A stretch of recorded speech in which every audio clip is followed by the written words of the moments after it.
Hello, my potential viewers and actual viewers. I'm going to talk spontaneously and off the cuff again, as is my wont, about the Greek crisis and its origins. Now, in an immediate sense, it goes back, of course, to the visit to Athens of Goldman Sachs, when the current Prime Minister was actually minister himself in the government, when basically the statistics were fiddled, which brought Greece into the euro. I'm fairly sure, of course, that certain European politicians and European Commission officials knew very well that the statistics were false, that it was a big lie, but for political reasons they thought, yes, let's have Greece in. Now, the fact that it came out then subsequently that Greece, in fact, had not been ready to join the euro means it shouldn't be in now, which is why the economy is shrinking and shrinking. The more money that's borrowed, the more is owed, and it'll go on forever, and everybody knows that. There is a lot of hot air, blackmail, and high-low poker in the whole game. The people who stand most to lose are the speculators. As for the banks that were stupid enough to lend the money, their risk analysts must surely have known that it was not a good idea to lend all this money to Greece. But they assumed that they'd be bailed out by governments, as they still are, because as we know, today perhaps more than ever, the international finance tends to control corrupt politicians. And let's face it, we haven't got many real hombres in the world today, like De Gaulle, like Putin, however hard he may be, he's a good leader. We've got a lot of wimps, frankly, when I look around me. Now, there are other factors. Of course, there's a Greek factor.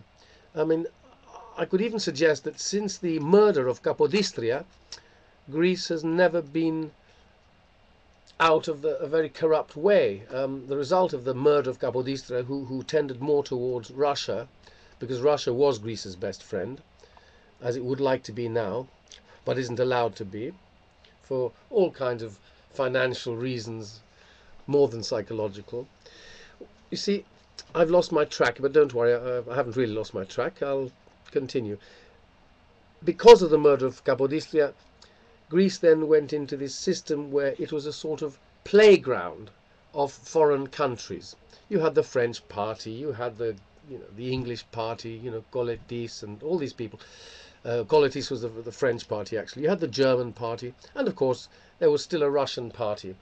But Britain feared the Russians so badly. Anyway, all this whole system, plus the debts, because Greece began with debts, meant corruption began to become endemic, along with what the Greeks call pelatismos, which we would translate, I suppose, as clientelism. We know very well what the current situation is. There's no need for me to analyze it, but basically the system has become rotten to the core. So you cannot only blame the Germans, who I have to say are getting too big for their boots. You can't blame only the Germans and this horrid poisonous dwarf, the French chap, Sarkozy. You can't blame these people only. You have to blame the Greeks themselves for not having enough politicians with guts. Take a look at the Parliament, the Greek Parliament. Do you know that those MPs are earning more than British MPs when they should be on a third if you look at prices and everything? They earn far too much money. A lot of them have undoubtedly committed some kind of financial fraud, but nothing happens. They're immune. I think they just want to stay in their position. They want to hang on like rats on a sinking ship to keep earning their dough and to keep ahead of the possible prosecutions that could come. We've had a bit of lip service paid by Geoffrey Papandreou, but nothing actually happens because I'm afraid the system is rather corrupt. So I actually blame the Greek system and the corrupt European system for the crisis. Above all, clearly the banks.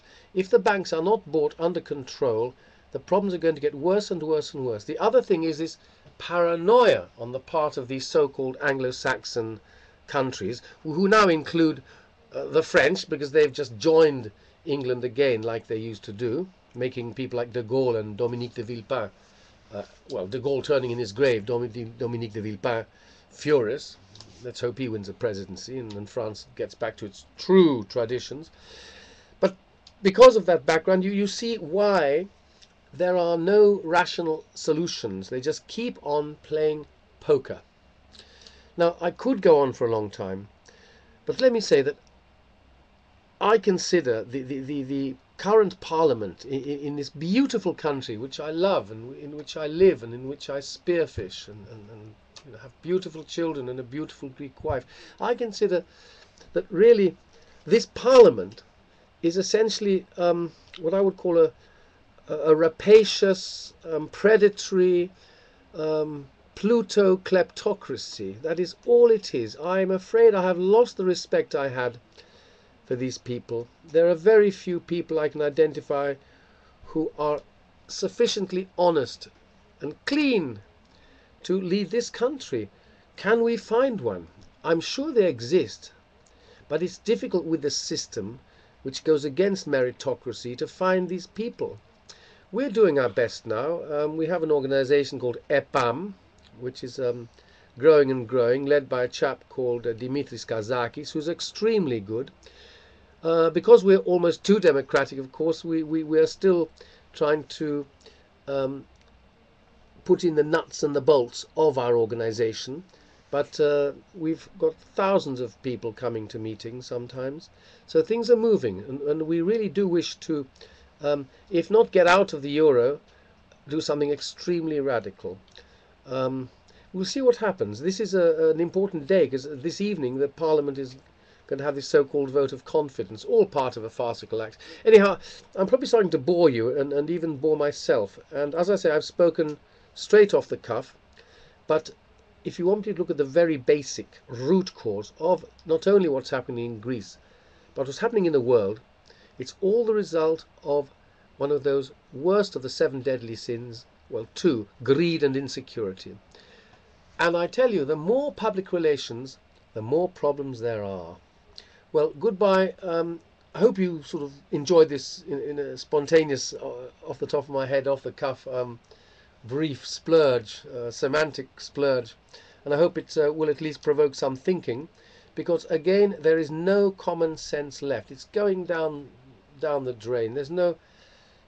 People can't move slowly anymore. They run around like headless chickens, sweating with their blackberries, talking to themselves in the street. I mean, I'm sick of hearing on the underground, "Είμαι στο τρένο," I'm on the train. You know, is there nothing else in life? I mean, really, I will repeat what I said in one of my last little reports, if you like. What is this life if full of care? We have no time to stand and stare. Let's get back some common sense, and let's get back what de Gaulle called réalité des prix, price reality. Because this obsession with growth, we don't have to grow, we just want to be as we are. You don't have to grow. But you see, that upsets the bankers, because if you have a society of stability where there's no inflation at all, which means you don't need growth, except to take into account increasing population, that's natural growth, then we'll be all right. Let's just hope, and let's be sensible. Well, I hope you enjoyed this. I wish you a good day, a good week if we don't see each other again for a while, a good month, a good year, and of course a good life if you don't want to watch me again. Bye-bye.